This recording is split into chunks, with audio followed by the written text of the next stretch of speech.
എന്റെ പരമനെ കണ്ടിട്ട് എനിക്ക് മരിക്കാനിടയാകാതെ.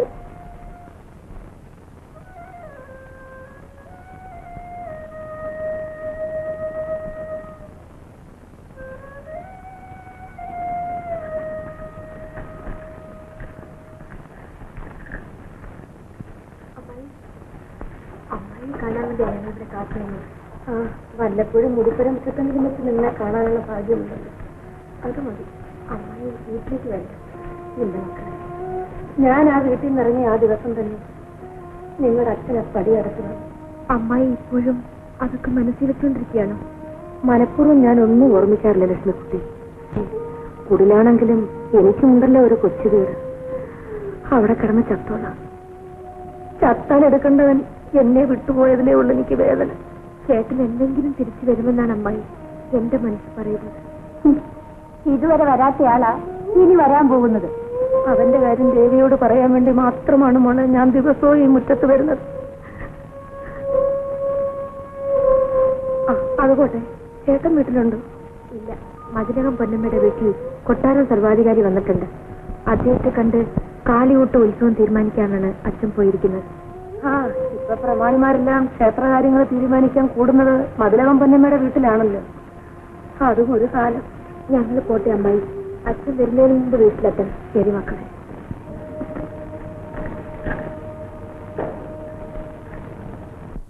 അനുസരിച്ച് കാളിമുട്ടിന് വേണ്ട ഏർപ്പാടെല്ലാം ചെയ്യും. വളരെ സന്തോഷം. ഇത്തവണത്തെ ഉത്സവത്തിന് ഒരു പ്രത്യേക മഹാത്മ്യം കൂടി ഉണ്ട്. അതെന്താ സ്വാമി? മഹാറാണി തിരുമനസ്സുകൊണ്ട് ഇങ്ങോട്ടേക്ക് എഴുതള്ളാം എന്ന് സമ്മതിച്ചിട്ടുണ്ട്. നാം കൊട്ടാരത്തിന് പ്രത്യേക സമ്മർദ്ദം ചെലുത്തിയിട്ടാണ്. എവിടെ ഇറങ്ങിച്ചാലാ ചെലുത്താത്തത്? ഒന്നമ്മേ, എന്റെ ബാല്യക്കാരൊക്കെ കരുതയാണല്ലോ. എന്റെ അച്ഛനൊരു വണ്ണാനായിരുന്നു. ഉത്സവം തീരുന്നത് വരെ സ്വാമിയും ഇവിടെ ഉണ്ടായിരിക്കണമെന്നാണ് അതിന്റെ അപേക്ഷ. നാം വരുന്നതും പോകുന്നതൊക്കെ ഒന്നമ്മയുടെ ഇഷ്ടത്തനുസരിച്ചാണ്. നേരാമേ, സ്വാമി കൊട്ടാരത്തിന്റെ സർവാധികാരിയാണെങ്കിലും സ്വാമിയുടെ സർവാധികാരി എന്റെ കൊച്ചാണ്.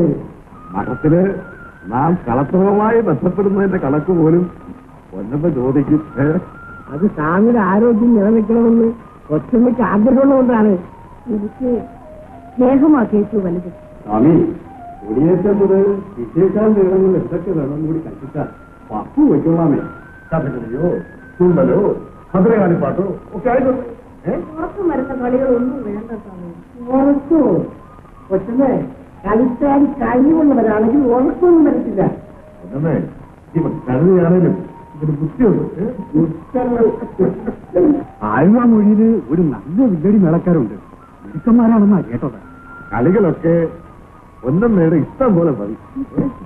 കൊച്ചമ്മ ഒരു ഭാഗ്യവതിയാണ്. ഓ, എന്ത് ഭാഗ്യമാണ്. 4 പേര് ഒന്നിച്ച് കയറി വന്നാൽ ഇരിക്കാനൊരു നല്ല വീട് പോലും ഇല്ല. ഒന്നമ്മ പിണങ്ങണ്ട. ഇവിടെ ഒരു എസ്റ്റേറ്റ് തന്നെ നമ്മുടെ മഠത്തിലറിയാതെ നമ്മൾ ഓടിച്ചരാം. ഓ, ഇവിടെ എന്തിനാ? ഇവിടെ അടുത്തൊരു നല്ല സ്ഥലമുണ്ട്.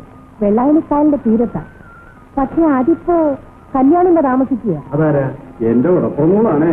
ഓഹോ, പക്ഷെ അതൊരു കോഞ്ഞു കൊള്ളിയാ. വേറെ ഞാൻ പൊളിപ്പിച്ചു തരാം. സ്വാമി വീട് വെക്കാൻ ഉത്തരവിട്ടോളൂ. എന്നാ ഉടനെ തന്നെ പൊളിപ്പിച്ചോളൂ. നമുക്കൊന്ന് കഴിക്കണം. കേട്ടു കൊച്ചമ്മേ, സ്വാമിയുടെ കുതിരവണ്ടിയുടെ ശബ്ദം കേട്ടപ്പോഴേ ചേച്ചി കിടക്കം വിരിച്ചു. വിരിച്ചോ? മിടുക്കൻ.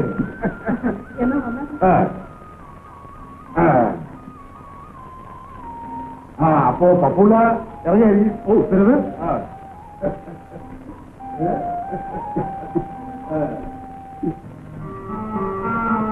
കല്യാണമ്മേ, കല്യാണമ്മേ.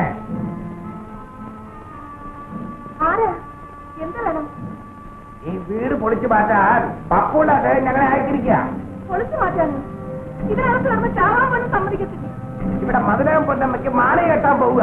ഈ പറമ്പെന്റെ ഭർത്താവിന്റെ വകയാ. ഇവിടെ അവക്കെന്താ അവകാശം? എന്നാ മോൻ ചോറും കിട്ടുപോ. ചോറാ? പൊന്നമ്മയെ കാണാണ്ട. നമ്മൾ പോയി പൊന്നമ്മയെ കണ്ടിട്ട് വന്നിട്ട് ചോറ. പ്രാണനാഥനിക്കു നൽകിയ പരമാനന്ദരസത്തെ, പ്രാണനാഥനിക്കു നൽകിയ പരമാനന്ദരസത്തെ പറവതിലൊഴുകാമോ?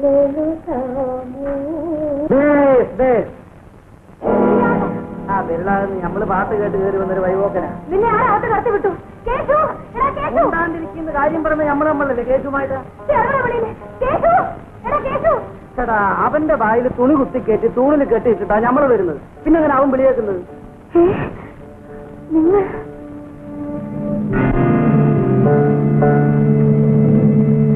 ഞമ്മളാണ് ഇത്തിക്കര പക്കി. കേട്ടിട്ടുണ്ടാ? പക്കിയോ? അല്ലോ തലയിറങ്ങി തീയല്ലേ. ഞമ്മള് പെണ്ണുങ്ങളെ തൊടൂല. താങ്ങാനും പിടിക്കാനും ഒന്നും ഞമ്മളെ കിട്ടൂല. നിങ്ങൾക്ക് എന്ത് വേണം? ആ അങ്ങനെ നേരെ ബാ. നീ കല്യാണി അമ്മേന്റെ പെര വിളിക്കാൻ ആളെ വിട്ട.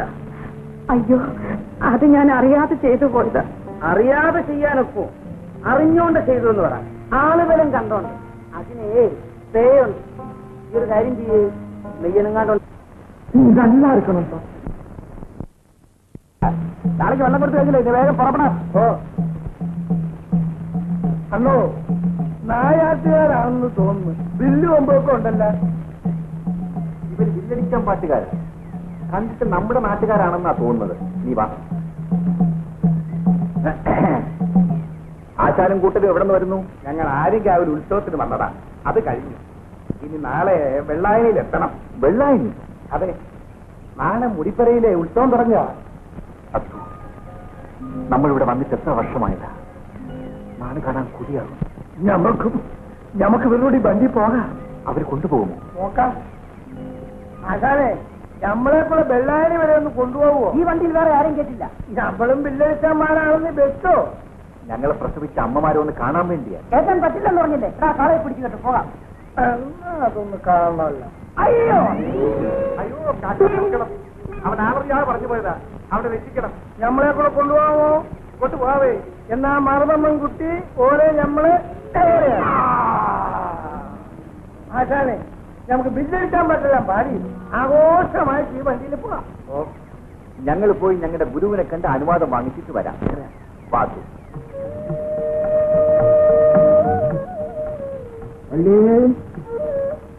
அண்ணா நீங்க ஊருக்கு போறாங்களா? ஊருக்கா? ஆமா, அவங்க ஊரு கோவில்ல உற்சவமா. ஊரு விட்டு வந்து ரொம்ப நாள் ஆச்சு.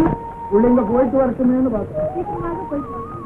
ആശാൻ ഞങ്ങൾക്ക് ചെയ്തിരുന്ന ഉപകാരത്തിന് എങ്ങനെയാണ് നന്ദി പറയേണ്ടതെന്ന് ഞങ്ങൾക്കറിയാം. இதுல நன்றி சொல்றதுக்கு என்னப்பா இருக்கு? உங்களை நான் என் குழந்தைங்க மாதிரி தான் நினைச்சிட்டு இருந்தேன். ഈ സ്നേഹം നമ്മൾ ഒരിക്കലും മറക്കില്ല. ആശാനെ പടച്ചോൾ സഹായിക്കും. നമ്മൾ പോയിട്ട് വരട്ടെ. സന്തോഷമാ പോയിട്ട് വാങ്ങും. അമ്മേ, ഞങ്ങൾ പോയിട്ട് വരും. എന്താണ്? വള്ളി, ഞാൻ വരട്ടെ. ശരിയാണ്. நீங்க